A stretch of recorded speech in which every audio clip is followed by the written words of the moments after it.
네, 북한 김정은 위원장과의 메시지를 들고 미국을 찾았던 정의용 국가안보실장과 서훈 국가정보원장이 오늘 오후에 귀국합니다. 5월 중 북미 정상회담이 가시화됐는데 관련 내용 전문가 두 분 모셨습니다. 신범철 국립외교원 교수, 김용현 동국대 북한학과 교수 나오셨습니다. 안녕하세요. 안녕하십니까. 네, 이번에 속전속결, 이 한마디로 정리가 될 것 같은데요. 네. 이 북미 정상회담 합의가 불과 45분 만에 정리가 됐다고요. 네네. 어떻게 평가를 하십니까? 이번 북미 정상회담 합의는 그동안 숨가쁘게 달려온 지난 1월부터 현재까지의 이 과정 자체의 활용 정점이다 이렇게 봐야 될 것 같습니다. 네. 다시 말씀드리면 현재 어떤 남관계 또 한반도 정세, 북핵 문제를 풀어가는 데 있어서 가장 중요한 것은 북미 간의 접촉으로 우리가 판단을 했는데 그것의 어떤 최대치가 상당히 빠른 속도로 마련됐다. 네. 그래서 오히려 이제는 실무적인 접촉과 그 다음에 최고 지도자 간의 만남 이렇게 우리가 상정을 대처를 했는데 네. 역으로 최고 지도자들 간의 만남이 우선적으로 이루어지면서 실무적인 부분이 그것을 보좌하는 이런 쪽으로 정리가 됐다. 이 부분을 주목을 해야 될 것 같고요. 네. 또 하나는 이제 지금 보면은 문재인 정부 입장에서는 이제 중매인 역할을 하고 있습니다. 네. 그런 차원에서 북미 관계 또 남 관계 이런 흐름들을 이제 관리를 해야 되는 그런 어떤 중요한 분기점에 와 있다. 오히려 시작이 이제부터다 이렇게 봐야 될 것 같습니다. 네. 그런 트럼프, 김정은 이 두 사람의 만남 이것이 사실상 이제 출발점이 되면서 북핵 문제를 풀어가는 또 한반도 문제 전반을 풀어가는 네. 또 남관계를 풀어가는 그런 출발점이다. 이런 점에서도 이제 새롭게 시작하는 지금 과정을 매우 중요하게 지금부터 준비를 해야 된다. 이 부분 매우 중요하다고 봅니다. 네. 뭐 새롭게 출발한다, 이제 시작이다 이렇게 말씀을 해주셨는데요. 네. 그 신범철 교수님께서는 어떻게 평가하십니까? 예, 뭐 말씀하신 부분에 대부분 동의합니다. 정말 이제 우리가 분위기를 잘 조성해서 대화를 갖도록 세팅은 다 해놨습니다. 이제 중요한 건 그 콘텐츠를 어떻게 채우는데 네. 그 부분에 있어서 뭐 우리가 생각하는 비핵화와 북한이 생각할 수 있는 비핵화가 과거에 달랐는데 이것을 어떻게 조율해서 합의를 남북 간에 또 북미 간에 이렇게 만들어낼 수 있을 것인가 그 부분이 가장 중요한 가지고 그 과정에서는 많은 도전 요인이 있다고 생각하는데 네. 그것을 하나씩 잘 극복해내야 된다 이렇게 생각합니다. 네, 이제 본격적인 의제나 장소는 앞으로 협의를 해서 결정을 해야 할 텐데요.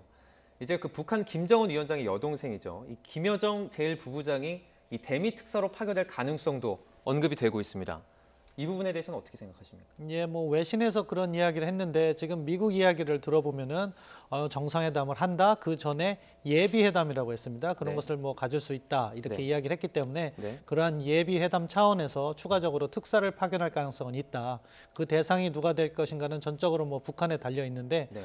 북한의 선전선동이 이렇게 강하다는 측면에서 다시 한번 김여정 카드를 사용할 가능성도 배제할 수 없다고 생각하고요. 네. 중요한 것은 이제 특사 간다고 할 경우에는 네. 구체적인 컨텐츠를 미국이 이제 질의를 할 겁니다. 그 네. 부분에 있어서 과연 너희들이 이야기한 비핵화는 무엇이냐? 이 부분을 어떻게 풀어나갈 것인가? 이제 우리는 또 남북관계 차원에서 그 부분에 있어서 우리가 생각하는 비핵화 부분을 계속해서 네. 잘 설득해야 되는 과제가 남아 있다. 그렇게 말씀드릴 수 있겠습니다. 네. 이 가장 중요하고 또 궁금한 점이죠. 그럼 5월에 북미 정상회담이 말씀하신 것처럼 어디서 열릴 것인가? 먼저 외신은 다양한 경우의 수를 내놨는데요. 그래픽 함께 보시죠. 네, 먼저 AP통신은 판문점이나 이 스웨덴, 베이징이나 공해상 선박에서 만날 가능성이 있다고 말을 했습니다. 이 공해상 선박이라는 것은 뭐 안보나 이런 부분 때문에 거론이 된 것 같은데요.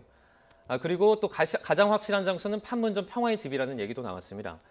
이 부분은 이 김정은 위원장의 뭐 안보나 이런 내용이 관련이 된 것 같습니다. 어떻게 보십니까? 지금 이제 가장 어디서 만날 것인가라고 하는 부분에 가장 우선순위가 어디일까 네. 이야기인데요. 판문점 평화의 집 가능성도 상당히 있다고 봅니다. 판문점이 그동안 분단과 갈등, 한반도의 군사 긴장의 공간에서 평화와 대화, 그야말로 이제는 평화의 새로운 시대로 전환하는 그런 과정에 중요한 어떤 공간으로서의 의미가 또 변할 수 있는 것이고 네. 그런 차원에서의 판문점은 국제적으로 매우 상징적인 곳이다 이렇게 볼 수도 있습니다. 네. 또 북한이나 미국 입장에서 어떻게 보면 좀 중립적 장소다 이렇게 판단할 수도 있을 것 같은데요. 네. 그렇지만 이제 트럼프 대통령 입장에서는 평양을 직접 들어가면서 그야말로 전 세계 언론의 주목을 받으면서 평양에서 김정은 위원장과 담판한다. 이런 어떻게 보면 약간 승부사적 기질이 있는 그런 트럼프 대통령 입장에서는 네. 평양을 선호할 가능성이 저는 좀 더 높다 이렇게 판단이 됩니다. 네. 물론 이제 또 역으로 김정은 위원장을 워싱턴으로 부를 가능성도 있지만 네. 현재로서는 이제 평양 가능성도 있다고 보고 네. 또 다른 중립적 장소로서는 이제 그 제주도 같은 경우도 나쁘지 않다라고 봅니다. 다만 이제 뭐 스웨덴이나 스위스 뭐 이런 부분들은 네. 물론 가능성이 뭐 없다고 볼 수는 없습니다만 네. 그렇게 될 경우에 그 이번 세계적 회담의 어떤 그런 의미를 좀 탈색시키는 부분들도 있습니다. 네. 왜냐하면 정확하게 평양에서 또는 워싱턴에서 또는 한반도에서 하는 그런 회담이 의미도 있고 또 정확하게 한반도의 어떤 상황들을 관리하면서 문제를 풀어간다. 이런 점에서는 제가 볼 때는 한반도 내에서 하는 것이 좀 더 바람직하다. 네. 이렇게 전망이 됩니다. 네. 이 트럼프 대통령이 승부사적 그 기지를 발휘해서 오히려 이 판문점 쪽으로 올 수도 있다. 이렇게 네. 말씀을 해주셨는데 그 교수께서는 어떻게 생각하십니까? 장소 관련해서 어디가 좀 가능성이 있을 것 같으십니까? 예, 뭐 지금 이야기 나오는 건 다 의미가 있습니다. 네. 그 공해상의 선박에서 한다는 것은 서로 적대국인 국가에서 네. 협상을 할 때 어떻게 보면 선박에서 한 경우가 있습니다. 그러니까 일본이 사실 2차 세계대전 항복하는 문서도 미국 군함함에서 했었죠. 전례가 그런 있군요. 그런 전례가 있기 때문에 그런 이야기가 나오는데 그 정도 상황은 아닌 것 같아요. 제3국에서 한다는 것은 뭐냐면은 제3국이 이러한 대화에 주선 노력을 했다면 그게 의미가 있다고 생각합니다. 네. 그렇지만 이번에 그러한 주선 역할은 한국 정부가 했기 때문에 사실 뭐 스웨덴이나 스위스나 그런 의사를 피력한다고 해도 네. 거기서 할 필요는 없다고 생각하고 오히려 우리는 가능하면 한반도로 끌어오는 노력을 해야 된다고 생각합니다. 네. 이제 한반도에서 한다고 생각할 때 북핵 문제와 관련해서 상당한 진전이 있고 또 북한으로서 미국인 억류자를 갖다가 돌려보낼 의사가 있다고 하면 트럼프 대통령은 앞서 김용현 교수님께서 이야기해 주신 것처럼 평양을 전격적으로 방문해서 자기의 정치적 결단력을 과시하는 것을 갖다가 보여주려고 할 가능성이 있기 때문에 네. 북핵 문제에 진전이 있다면 평양 가능성이 제일 높다고 생각합니다. 네. 근데 이제 그 부분에 있어서 그 정도까지 미국이 확신이 들지 않을 경우에는 어느 정도 판문점이나 제주도 이쪽을 선택하면서 뭔가 간접적인 효과를 얻으려고 할 텐데 제 개인적으로는 아직까지는 평양 가능성이 높고 평양에서 할 경우 미국도 무언가 얻을 가능성이 더 높다. 그렇게 전망할 수 있겠습니다. 그 방금 말씀하신 확신이나 이런 게 바로 비핵화나 이 핵 개발 중단 이런 게 해당이 그렇습니다. 예, 가장 중요한 것은 결국 미국은 비핵화를 이야기하고 있고 그 비핵화도 그냥 북한이 과거에 이야기했던 비핵화가 아니고 네. 자기들이 이야기하는 완전하고 검증 가능하고 불가역적인 비핵화 이 부분을 갖다가 추진하려고 하기 때문에 네. 그 부분에 있어서 어느 정도 성과가 가능하다 하면은 평양을 갈 수 있다 이렇게 생각합니다. 네. 그리고 이번에 특별 비밀 메시지라는 게 나왔습니다. 아직 네네. 어떤 내용인지는 전해지지 않고 있는데요. 네네. 이 트럼프 대통령도 이 내용을 뭐 긍정적으로 평가했다 이런 내용도 조금씩 전해지고 있는데 네네.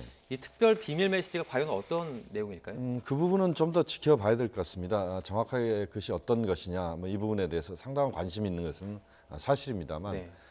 그것이 이제 어떤 것이냐라고 하는 것은 뭐 아직 알려져 있지 않고요. 또 전반적으로 아마 시간이 좀 꽤 지나야 그런 이야기가 나올 것 같은데, 네. 우선 우리가 생각해 볼 수 있는 것은 이제 지금 북한에 억류되어 있는 미국인 인질이 3명이 있습니다. 네. 억류자들이 3명이 있는데 네. 이 3명을 데리고 오는 문제 같은 경우는 지금 이제 민감한 부분이기 때문에 비공식적으로 그렇게 이야기했을 가능성도 있다 이렇게 봐야 될 것 같고요. 네. 또 다른 어떤 평화 메시지와 관련된 부분에서 북한이 비핵화에 대한 의지가 명확하게 있다라고 하는 것을 네. 보다 구체적으로 트럼프 대통령에게 설명할 수 있는 그런 것들이 담겨 있을 가능성도 있다. 우선은 뭐 그렇게 추론할 수 있을 것 같고요. 네. 어쨌든 트럼프 대통령의 지금 트위터나 또는 그 공식적인 메시지들을 보면 상당히 자신감 있는 목소리고 또 북한과의 관계를 풀어가는 데 있어서 상당히 좀 적극적인 예를 들면 북한과의 대화가 엄청난 성공을 거둘 것이다 뭐 이런 이야기도 했고 또 북한이 미사일 도발 중단 약속을 지키리라 믿는다 이런 이야기도 했습니다. 네. 어쨌든 트럼프 대통령은 이번 북미 정상회담을 통해서 현재의 북핵 문제 또 전반의 한반도 정세 국면 자체를 바꾸겠다 이런 의지가 매우 강하다 이렇게 본다면 네. 그런 김정은 위원장의 메시지도 거기에 상당히 긍정적으로 작용하는 그런 내용들을 담아서 트럼프 대통령에게 제시했을 가능성이 매우 높다 이렇게 판단할 수 있겠습니다. 네. 먼저 이제 그 이번 북미 회담의 핵심은 아마 핵과 미사일 단판일 겁니다. 그런데 이번에 좀 궁금증이 드는 부분이 있는데요. 이 북한 같은 경우에는 최근에 이제 ICBM이나 또는 이제 핵 개발 등이 이제 완성 단계에 거의 다다랐다는 그런 평가들이 나오기도 했지 않습니까? 근데 굳이 지금 시기에 와서 이 김정은이 이런 이 손을 내미는 행위를 하는 의도가 무엇일까라는 그런 얘기가 나오고 있는데요. 어떻게 생각하십니까? 예, 뭐 사실 김정은의 속마음을 읽기는 매우 어려운데 두 네. 가지 측면에서 저희가 추측은 가능하다고 생각합니다. 네. 먼저 북측이 공세적인 입장으로 이 대화에 임한다고 할 때는 자기들이 이렇게 핵무기 능력이 어느 정도 완성된 단계에서 네. 무언가 미국과의 거래를 통해서 뭐 ICBM은 포기하더라도 뭐 한국이나 일본을 대상으로 하는 핵무력은 보유할 수 있다. 그런 식의 이제 어떻게 보면은 대화 공세를 전개하는 걸 수도 있고요. 네. 뭐 북한이 수세적인 입장이라고 평가를 한다면은 지금 유엔 제재를 통해서 북한의 대외 무역이 95% 정도가 차단됐고 네. 협상력은 시간이 갈수록 북한의 경제가 어려워지면 약화되게 돼 있습니다. 그러니까 그러한 것이 현실화되기 전에 먼저 이렇게 대화를 하는 것이 자기들에게 그 협상력 제고 측면에서 유리하다. 이런 네. 두 가지 측면을 다 저희가 분석할 수 있는데 네. 아무튼 우리는 너무 그 북한의 의도라든가 과정을 예단하지 말고 네. 북한이 내놓는 하나하나의 조치를 갖다가 평가하면서 네. 거기에 맞는 대응을 해나가면 된다. 네. 그렇게 생각합니다. 그 뭐 대외적인 어떤 경제적으로는 어쨌든 북한이 압박을 받고 있는 건 사실이기 때문에 네. 사실 김정은의 어떤 그런 의도가 포함됐을 수도 있는데 그 교수님께서는 어떻게 생각하십니까? 물론 그렇습니다. 지금 이제 북한 입장에서는 김정은 위원장이 이렇게 빠른 속도로 그런 대화를 제안하고 여러 가지 어떤 적극적 의지를 보이는 부분에 대해서 반신반의할 수도 있다고 봅니다. 네. 두 가지 측면을 봐야 될 것 같습니다. 하나는 김정은 위원장 입장에서 이제 신범철 교수님 말씀하신 것처럼 경제적인 제재랄지 이런 부분에 대한 부담이 있는 부분이 있고 또 하나의 측면은 김정은 체제는 3, 40년을 앞으로 더 집권하겠다는 그런 장기 집권을 목표로 하는 체제입니다. 이 체제가 미국과의 관계를 어떤 식으로든 풀어내지 않으면 지속적으로 자신의 체제가 상당한 부담을 안을 수밖에 없다. 지금의 제재를 포함해서 그렇다는 겁니다. 네. 이런 것들에 대해서 뭔가 정리를 해야 되는데 그 정리의 시점을 상당히 빨리 잡았다. 한편으로 이렇게 봐야 될 것 같고요. 네. 또 하나의 측면은 지금 이제 김정은 위원장 입장에서는 국면 자체를 북한이 좀 끌고 가야 되는 측면들을 고민하는 것 같습니다. 네. 다시 말씀드리면 지금은 이제 뭐 북측 내에서 나오는 보도나 이런 것들 보면 상당히 또 지금 미국 쪽을 비난하는 부분이랄지 이런 것들도 나오고 있지만 네. 그러나 전체적으로 판을 북측이 끌고 간다. 그래서 현재 그런 강대강의 대결 구도를 바꿔가는 데 있어서 어차피 지금의 상황들을 지속하기 어렵다면 이것을 이제 바꿔가는 데 있어서 주도적 역할을 하고 그럼으로써 오히려 공세적으로 이제는 대화를 주도하는 뭐 그런 쪽으로의 입장 전환 이런 과정에서 상당히 파격적인 그런 발언과 행보가 지금 나오고 있다. 또 거기에 트럼프 대통령도 거기에 호응하면서 전체적인 흐름 자체가 지금의 어떤 대화 국면을 아주 급물살을 타게 만드는 이런 쪽으로 방향 전환을 시키고 있다 이렇게 평가할 수 있습니다. 네. 그 말씀하신 그 대화 국면에 뭐 찬물을 끼얹고 싶은 건 아닌데요. 네네. 사실 북한 같은 경우는 그 예전에 좀 전례가 있지 않습니까?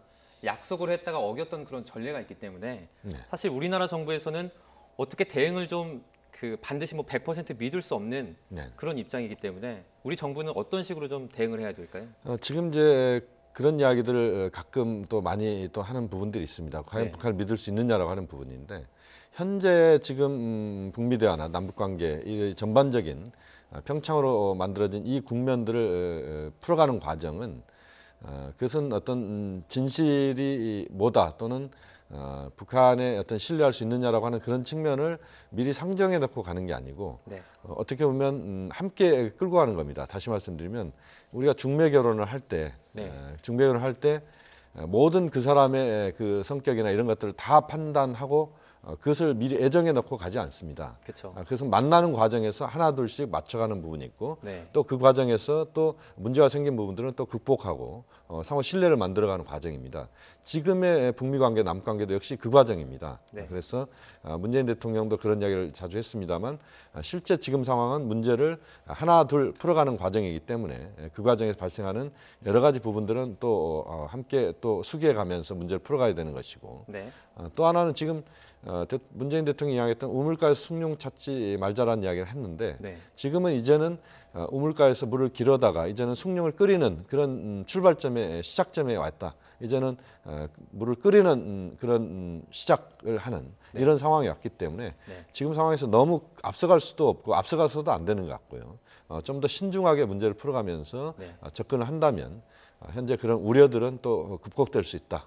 또 그것이 외교다 이렇게 봅니다. 네, 그 상호 신뢰를 쌓아가면서 이것을 중매에 빗대서 말씀을 해주셨는데요. 그 교수님께서는 어떻게 생각하십니까? 예, 우리나라의 뭐 적절한 대응. 예, 동의합니다. 지금 이 상황에서 우리 정부는 신중하게 죄송합니다. 신중하게 문제를 하나씩 풀어가야 되는데 네, 지금 나타나고 있는 문제점들, 예상되는 문제점들을 잘 지켜봐야 되는 거죠. 과연 미국과 북한 간의 비핵화가 같은 개념이냐, 또는 우리가 생각하는 비핵화 로드맵과 미국이 생각하는 비핵화 로드맵이 같은 것이냐. 왜냐하면 미국은 조금 더 일괄 타격을 방식으로 이렇게 제안을 하려고 하는 것 같아요. 네, 그 부분을 어떻게 이렇게 공감대를 형성할 수 있을 것이냐. 그리고 상황이 잘 진행되면 좋은데 잘 진행되지 않을 경우 미측의 여론을 어떻게 관리할 것이냐. 그런 하나하나의 리스크 요인을 미리미리 차단해가는 선제적인 노력이 필요하다고 생각합니다. 네. 자, 북한은 미국의 대북 제재를 다시 비난을 했습니다. 이 북미 정상회담 성사 다음 날로 알고 있는데요. 이 그래픽 먼저 보시죠. 네, 이 노동신문에 따르면 우리 공화국은 미국이 선과 악을 가르고 정의와 진리를 짓밟는 것을 절대로 허용하지 않을 것이다 라고 말을 했습니다. 이처럼 북미 협상을 앞두고 기싸움을 하는 것 같은데요. 이 몸값 키우려는 분석도 나옵니다. 어떻습니까? 그런 측면은 분명히 있다고 봅니다. 지금 이제 그 트럼프 대통령이 북측에 사실상 이제 5월 정상회담 제안을 받아들였고 네, 또 5월 달 정상회담이 이제 거의 무르익는다 이렇게 봐야 될 것 같습니다. 그런 상황이지만 북한 입장에서는 일단은 현재 어떤 전반적인 국면들이 최종 정리되기 전까지는 네, 최대한 자신들의 입장을 강하게 표현할 것이다. 그래서 어떻게 보면 협상 전술이라고 봐야 될 것 같습니다. 그래서 역시 북측 입장에서는 삿바싸움, 기싸움을 최대한 하면서 미국 쪽에 밀리지 않는다. 네, 미국에 끌려가는 정상회담이 아니고 김정은 위원장이 트럼프 대통령을 끌고 가는 정상회담을 하고 싶다. 그렇게 하겠다. 네. 이런 차원에서 상당히 강하게 막판에 지금 몰아붙이는 이런 모습이다 이렇게 봐야 될 것 같고요. 네, 이것은 이제 제가 볼 때는 정점이라고 봅니다. 이 정점은 곧 대화 쪽으로 갈 수 있는 부분에 있어서 네. 마지막 어떻게 보면 우리가 흔히 벼랑끝 저술이라는 표현도 씁니다만 네. 그러나 북한이 이렇게 표현하는 부분들은 또 다른 측면에서 보면 조선신보 같은 경우는 또 북미 대화와 관련된 부분을 이야기를 하고 있거든요. 그 조총련 기관지입니다. 네. 일본에 있는 조총련 기관지 조선신보가 네. 북측의 입장을 상당 부분 이제 반영해서 이야기를 하는데 네. 거기에는 또 긍정적인 표현도 들어 있습니다. 그렇기 때문에 북한이 지금의 국면 자체를 자신들이 끌고 가는 이런 과정으로 생각하면서 네. 저런 표현들이 나오고 있다 이렇게 정리할 수 있겠습니다. 지금 정작 북한 내부는 조용하다고 합니다. 이 북한 같은 경우에 먼저 북미 대화를 제안을 했음에도 불구하고 이 나라 내에서는 그걸 공표하지 않았다는 얘기인데요. 어떤 의도가 있을까요? 지금 북한도 그 전망을 불투명하게 생각하고 있다고 생각합니다. 네. 그 과정에서 어떤 성과가 나올 것이 확신이 드는 순간 대화 이야기를 하고 정세 변화 이야기를 할 건데 그때까지는 김효영 교수님 말씀하신 대로 네. 조용한 기조를 유지하면서 자신들의 입장에서 변화된 모습을 보이지 않을 겁니다. 강력한 이야기를 계속하겠죠. 그러다가 어느 순간 여건이 조성돼서 서로 합의가 이루어진다면 대대적으로 선전하고 네. 만약에 그러한 합의가 이루어지지 못한다면 미국을 또 이렇게 비난하는 그러한 행태로 이렇게 전개될 가능성이 높다고 생각하는데요. 네. 앞서 말씀드린 것처럼 지금 상황은 어떻게 보면은 한 치의 앞도 내다볼 수 없는 좀 불확실한 상황이다. 그렇기 때문에 우리가 준비를 철저히 해야 되고 다양한 안전장치를 정책에 넣어놔야 되는 거죠. 네. 그러니까 북미 대화가 진전이 잘 이루어지지 않는다면 정상회담을 통해서 다시 한번 북한을 설득하는 노력 이런 것들도 그 단계마다 미리 사전적 조치를 해야 되는 것이고 지금 미국에서 나오는 여론도 우리가 주시해야 된다고 생각합니다. 트럼프 대통령이 정상회담을 너무 쉽게 받았다는 우려를 제기하고 있는 거예요. 네. 그럼 만약에 이런 정상회담이 잘 가서 비핵화로 성과가 이루어진다면 우리 정부에 대한 높은 평가가 되겠지만 만약에 그것이 잘 이루어지지 않는다면 한국 정부의 주선 책임이 나올 수도 있는 우려도 있다. 따라서 네. 우리 정부가 북한의 비핵화에 대해서 어떻게 설득을 했고 그 과정에서 진정성을 어떻게 유도하기 위해서 노력하고 있다는 점을 우리 국내에 그리고 미국 언론이나 조야에 잘 설명해야 된다고 생각합니다. 일단 김정은 위원장이 이렇게 파격 제안을 해서 일단은 가시적으로 어느 정도 성사가 되지 않았습니까? 네네. 그 내부 안에서 이렇게 말하지 않는 것, 김효영 교수께서는 어떻게 생각하십니까? 일단은 뭐 지금 이제 북측 입장에서는 전체적인 정리를 좀 하고 있다 이렇게 봐야 될 것 같습니다. 네. 이제 숨가쁘게 달려왔다 이렇게 봐야 되는데 어쨌든 이제 호흡 조절을 하면서 전반적인 상황들을 체크하고 있다. 네. 그러니까 대북 특사가 북한을 방문했고 미국을 우리 대미 특사단이 지금 같은 일행이 또 미국을 방문하고 네. 그 과정에서 트럼프 대통령의 다양한 그런 긍정적 입장이 나왔고 네. 또 그럼에도 이제 미국 내 여러 가지 또 부정적 여론도 있고 네. 이런 것들을 전체적으로 판을 보면서 북한이 이제 공식적인 그 대답을 할 것이다 이렇게 보는데요. 네. 어쨌든 김정은 위원장도 상당히 지금 국면, 지난 1월 달부터 펼쳐지고 있는 이 국면에서 승부사적인 그런 그런 느낌을 저는 받고 있는데 좀 더 이 상황 자체를 적극적으로 자신이 풀어가려고 하는 그런 의지는 분명한 것 같습니다. 네. 그런 측면에서 본다면 북한의 입장 표명이 곧 나올 거라고 보고 네. 그러면서도 어쨌든 북한도 전체적으로 이 미국에 끌려가지 않는 회담 뭐 이렇게 좀 정리하면서 상당한 신중을 기하는 그런 모습도 지금 보인다 이렇게 평가할 수 있습니다.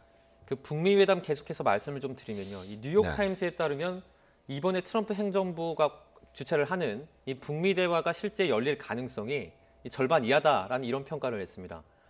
그러면 실제 뭐 북미 대화가 이루어지지 않을 수도 있다는 그런 언론 보도로 보이는데요. 그건 어떻게 생각하십니까? 물론 이제 그 가능성도 뭐 분명히 있다고 봅니다. 이제 지금 현재 큰 틀에서의 합의가 이루어진 것이고 네. 그런 뭐 여러 가지 우려 사항들이 있습니다. 그렇지만 이제 우리가 또 주목해서 봐야 될 부분은 북한의 비핵화 의지가 명확하게 지금 전달이 된 건 사실입니다. 네. 물론 비핵화 의지가 실제 북한이 그것을 앞으로 할 것이냐, 그러니까 신뢰할 수 있느냐라고 하는 부분을 이야기합니다만 그렇게 따지다 보면 사실상 아무것도 할 게 없습니다. 왜냐하면 북한이 그런 의지를 보였고 네. 또 북한이 적극적으로 예를 들어서 핵 모라토리엄 관련된 부분, 예를 들어 핵실험하지 않겠다. 또 대륙간 탄도미사일 개발 일단 또 실험하지 않겠다. 이런 이야기를 꺼낸 상황에서 이것은 이제 미국 쪽에 공을 던진 거거든요. 그렇게 보면 이 국면을 어떻게든 활용하는 것은 트럼프 대통령으로서 매우 중요한 것이죠. 네. 문재인 대통령도 마찬가지입니다. 어떻게 보면 이것은 그야말로 엄청나게 많은 기회들을 우리가 놓쳤습니다만 네. 이번의 기회는 그야말로 천재일우의 기회일 수도 있습니다. 네. 이 상황들을 어떻게 관리하느냐 이것도 이제 트럼프 대통령에게도 매우 중요한 또 그 압박을 하는 요인이라고 봅니다. 네. 또 문재인 대통령도 마찬가지고 김정은 위원장도 마찬가지입니다. 네. 그렇기 때문에 지금의 상황들을 트럼프 대통령도 전체적으로 미국 내 여론도 이 대화 쪽으로 방향을 트는 것들에 대해서 적극적인 관리가 필요하고 설득도 필요하다고 봅니다. 네. 이런 과정을 통해서 문제를 접근하는 그런 노력을 저는 트럼프 대통령이 또 해야 되는 과제가 단기적 과제는 분명히 거기에 있다. 또 그것이 서로 또 입장들이 맞아 떨어지고 또 그것이 이심전심이 되는 이 과정에서 네. 5월달 정상회담은 저는 충분히 이루어질 수 있다. 뭐 이렇게 또 예상을 하고 또 적극적으로 거기에 대해서 남북미 최고 지도자 간의 노력들이 있어야 된다고 봅니다. 그 김용현 교수께서 일단은 신뢰를 바탕으로 이 외교적 역량을 좀 이끌어가는 그런 부분을 강조해 주셨는데 그 이번에 북미 그 정상회담의 불발 가능성 그리고 이것에 대해서는 좀 어떻게 생각하십니까? 뭐 뉴욕 타임스에서 50%라고 얘기했는데 저도 뭐 그렇게 생각합니다. 왜냐하면 아직까지 우리가 풀어야 될 앞서 말씀드렸지만 몇 개의 과제, 과연 우리가 생각하는 비핵화가 북한이 과거에 얘기했던 비핵화와 같은 것이냐, 그 네. 부분은 어떻게 보면 북한이 예비회담이나 이런 걸 통해서 보다 구체적으로 이야기를 할 것인데 그 네. 부분이 같다면은 진행될 수 있다고 생각합니다. 그리고 또 이제 우리가 생각하는 비핵화 단계와 미국이 생각하는 비핵화 단계, 이게 두 번째 과제라고 생각하는데요. 네. 우리는 동결 입구 비핵화 출구를 이야기하고 있는데 미국 같은 경우에는 보다 일괄 타결 방식을 강조하는 것 같아요. 네. 완전하고 검증 가능하고 그 불가역적인 비핵화를 한 번에 트럼프 대통령이 김정은 위원장과 어떻게 보면 빅딜을 하겠다. 네. 그런 생각이 있기 때문에 그 부분에 있어서 의견 조율이 필요한 부분이 있고요. 네. 그런 것들이 잘 조율된다면 저는 정상회담이 잘 이루어지고 한반도의 근본적인 평화와 안정을 위해서 커다란 진전이 이루어질 수 있다고 생각합니다. 그리고 만약에 그 과정이 관리가 안 된다면은 또 새 출발을 해야 되는데 좀 여유를 갖고 하면은 뭐 그 과정도 의미는 있다고 생각하니까 네. 우리가 보다 적극적인 자세로 보다 먼 시각하에서 이 문제를 접근하면 된다 그렇게 생각합니다. 이 가시화된 북미 정상회담에 이어서 이제 남북 정상회담도 이제 성사 가능성이 계속 열리고 있는데 그 실제 이산가족 상봉 등도 얘기가 나오고 있습니다. 그 가능성 어떻게 보십니까? 높다고 생각합니다. 현 시점에서 4월 말에 남북 정상회담이 개최됐을 때 제재 문제가 확실히 풀리진 않을 겁니다. 그런 네. 부분에 있어서는 북한이 원하는 개성공단 재개나 금강산 관광 재개 이 부분에 있어서 우리가 뭐 방향성에는 합의할 수 있지만 구체적으로 북한에 지원해 줄 건 없습니다. 네. 그런 다른 의제를 보면은 군사적 신뢰 구축이나 이산가족 문제 이런 것은 뭐 즉각적으로 할 수 있기 때문에 네. 그 부분에서 진전이 나갈 수 있다고 생각하고요. 네. 또 핵 문제는 우리가 북한을 보다 설득하고 미북 대화에 보다 적극적으로 나설 수 있게 견인하는 노력을 할 수 있을 것이고요. 네. 그렇기 때문에 우리 정부가 구상하고 있는 남북관계 트랙과 북미 대화 트랙 이것을 다 해서 네. 남북관계 진전과 핵 문제의 진전 이것을 동시에 이루어내는 노력이 필요하고요. 이 과정에서 아직 끝날 때까지는 끝난 것이 아니다. 이런 자세를 가지고 방심하지 말고 이슈 하나하나를 모두 다 섬세하게 관리하는 그러한 노력이 필요하다고 생각합니다. 네. 이 북미 특사단, 대미 특사단 관련해서 저희 신범철 국립외교원 교수와 김용현 동국대 북한학과 교수와 얘기 나눠봤습니다. 고맙습니다.